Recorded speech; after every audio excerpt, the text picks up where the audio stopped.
got the finish that you desired, but can you kind of talk about the frustration of dealing with Jake's movement? Is that what you expected out of him in this fight? And were the things that you think about that was like, I could have done something a little bit better than this night early? So there was two things that could have happened in the fight. Jake would have either come full steam ahead 100 mile an hour, or Jake would have moved around the ring at 100 mile an hour. There's two things I would have done. Tried to shut Jake down at 100 mile an hour, or I would have gone on the back foot. So Jake decided to move around the ring, and I decided to put the pressure on. What I could have done better is a lot of things. 100%. In the fight game,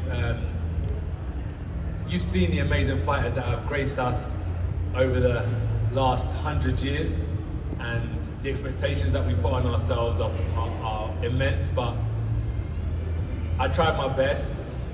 Jake done well while it lasted, but if you remember what I said in the interview with Cameron is, fighting's not just physical, it's psychological.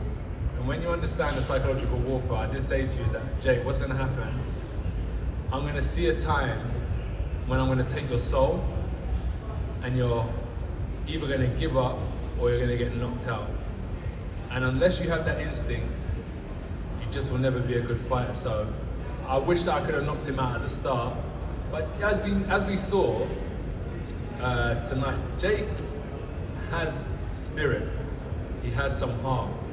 He tried his best, and I take my hat off to him because, number one, a lot of fighters haven't got in the ring with me and Jake did. And secondly, even when he got knocked down, he kept on trying to get up, and I take my hat off to him. So America, I think you have someone who could potentially, if he still has the heart for it, come back again, dust the dirt off his shoulder, and come again and maybe sell out this center sometime in 2026. Maybe against a Javonte Davis, a Ryan Garcia, who knows? Andy, I want to follow with you because when this fight was first announced, you had said something to the effect of this would end Jake Paul's career. After what you saw tonight, do you think that Jake should continue to box, or what do you think the future holds for him? Yeah, no, I really take my hat off. So, I mean, we have to see if it is a broken jaw. Those injuries are very difficult to come back from. But as AJ said, like that last shot would have knocked out a lot of heavyweights. And I know he went down heavy, but you know, he was conscious on the floor. And I thought his game plan, although obviously very negative early on, which it had to be, was smart at times. And there were times where he held his feet and let his hands go. You know, it was a very one-sided fight. It was always going to be a one-sided fight, but you can't give him anything but credit and respect. There's a lot of negative people out there. There's a lot of people who want to criticise people. They're not doing what Jake Paul's done. He just went in with Anthony Joshua and gave it his best shot. Took a lot of punishment and ended the fight eventually on his feet after the stoppage. So, you know, I think he'll have to see physically how that jaw, I don't know the severity of it. It's a very difficult injury to come back from, but he showed he's got ability, and that's what we said. You know, he's dedicated to the game. He has got ability. He's done well. Last one, AJ. Before this fight, we talked, and you said, I'm not thinking about 2026 until after this fight. Now, what is the plan? Because there was talk about Turki Al-Sheikh saying that you would take an interim fight before you would fight Tyson Fury. Can you guys kind of illuminate what the plan is entering next year? So, the best promoter in the world has been speaking with Turkey, His Excellency, Riyadh season, and now he's going to relay those messages and speak to my training team, the Right to Fight team. They're going to have conversations, they're going to speak to my manager, and everyone's going to kind of see where I'm at. My training team know my body really well. They know what I've been through over the X amount of weeks I've been with them. So it's up to them to make a decision. They're gonna speak with Eddie, and then hopefully in a week or so, I'll have some news. I'm a strong guy. I want to push on, but the coaches, it's really up to them. They're the ones that guide me. Fighters will always fight. Coaches are there to guide us. AJ's Kevin Garcia, aka the Puerto Rican Kid KG, and I just wanted to get your assessment. You know, you've now been in the ring with Jake Paul and Francis Ngannou. What do you think about them comparatively when you assess what they were like up against you? Both good. Both have heart. it takes a lot. That ring walk, obviously 1,000 fighters have done it before me, but it's imagine sleeping the night before a big fight, and then you wake up in the morning and you're waiting for that moment when it's time to leave. You get to the change room, you make that walk. I take my hat off to Francis Ngannou because he's ultimately an MMA fighter, and he crossed over into boxing twice. He beat up Tyson Fury, and then had a short fight with me, but he walked in that ring twice. Credit him. Then Jake Paul, who has been boxing now for 5 or so years at an elite level, the amount of pressure that's been put on his shoulders, and he's lived up to that pressure. I'm not going to say that they're world class, because in our modern day era, there's maybe 4, 5, 6, 7 Anthony Joshuas that can punch, that can avoid punches, that know what they're doing in the ring. So Jake will struggle at top level, but he has a place in boxing if he wants to stay, in my opinion. So credit to him and his team for getting him this far. Thank you. And just one other question for you, Anthony. Can you talk a little bit about, was it frustration or what was going through your mind when, some of the clinching was happening? You had hit him a few times on the, you let him go a few times, but then there was a time on the break where you gave him a few good body shots. What was happening in the ring? So 2 things were happening in my mind in the clinches. In the clinch, he done really well. When you're in survival mode, you will always find a way. So I was trying to look for certain shots. I actually wanted to let my hands go in the clinch, but he done well to tie my hands up. And as you can see, when they were free, I tried to land a few body shots. And I tried when I could.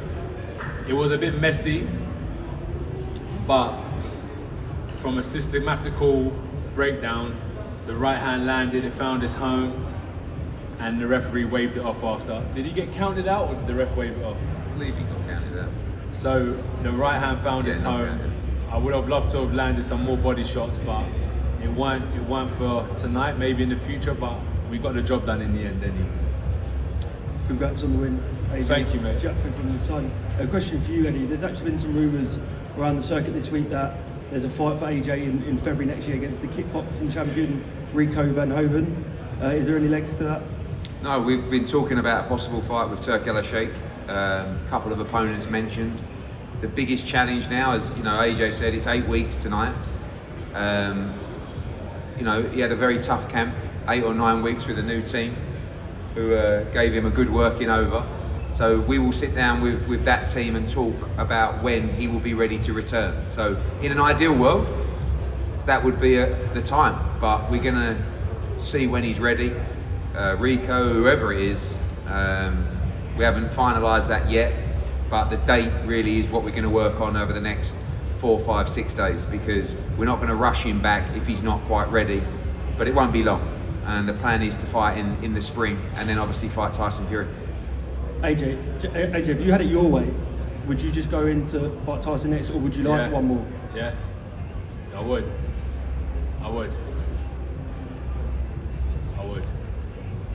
We can do that, by the way, straight away. No interim fights.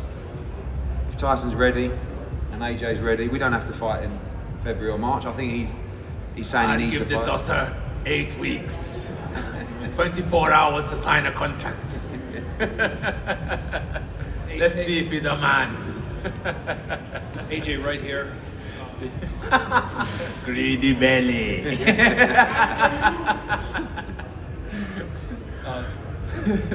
Right here, Rafael Prado with fightnews.com. He's looking, saying, "Let me do the fucking. Come. Come, wait.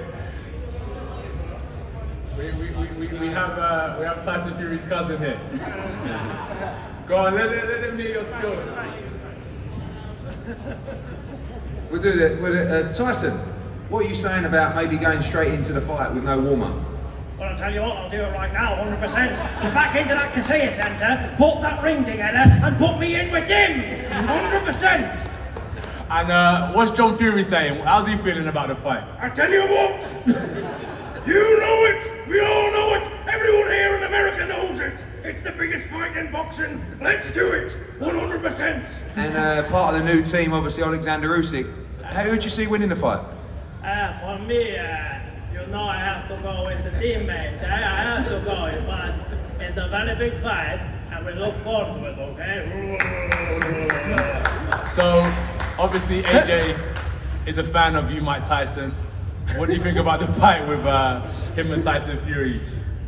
I'll tell you what, you know, it feels there's something so big about it. And I think it's a big fight for British boxing, but not just that, it's a big fight globally. You know, but we are in America, and I know Donald Trump wants to see it. So It would be great if we could have it in America. It's a big fight. Yeah. It's And a what very Trump? big How's fight. Trump? What do you think Trump would say about bringing that fight to the USA? We could bring it to the USA. We've got the World Cup here. That's going to be so big. The biggest World Cup you've ever seen in your entire life. So let's have it here. We've got big stadiums. And Mike, I saw earlier when you just spoke, you also turned into Robert De Niro halfway through. I did. I enjoyed that. I meant Al Pacino. Oh, we're in Miami in Scarface. I gotta tell you, I mean, with Jake Paul, you said, say hello to my little friend. That's how you did it. You know, it is Christmas season, by the way. Joe Pesci likes Home Alone. I wanted to ask you as well, Eubank Senior, about what you thought, how I carried myself with the Warriors code. Yes. I thought you carried yourself very well. I really did. I did that, and it was amazing to see. You know, but I believe your promoter does a far better Chris Eubank Senior. And he doesn't do it in the interviews with me, so I think he should do it right now. For me. Anthony Joshua, how do you think you done tonight? Yeah, you know, listen, man, I'm working on you. I'm working on you. That's it. You know, I'm gonna come over there and give you one of no, these. man, it's a work in progress. Thank you.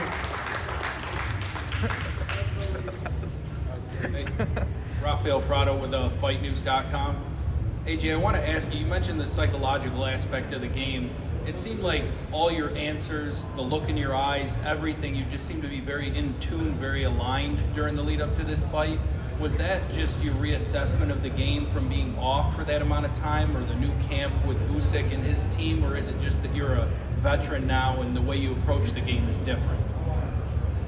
Good question. New team. They giving me like a spark, a love for the game. Again, I took a year out. I needed that. You know, sometimes things can be going 100 miles an hour. Just needed to slow it down a bit and actually have a look at what's going on around me. And I think that's been important. And now I can just say, I'm just an athlete. That's what I want to be. I just want to be an athlete now.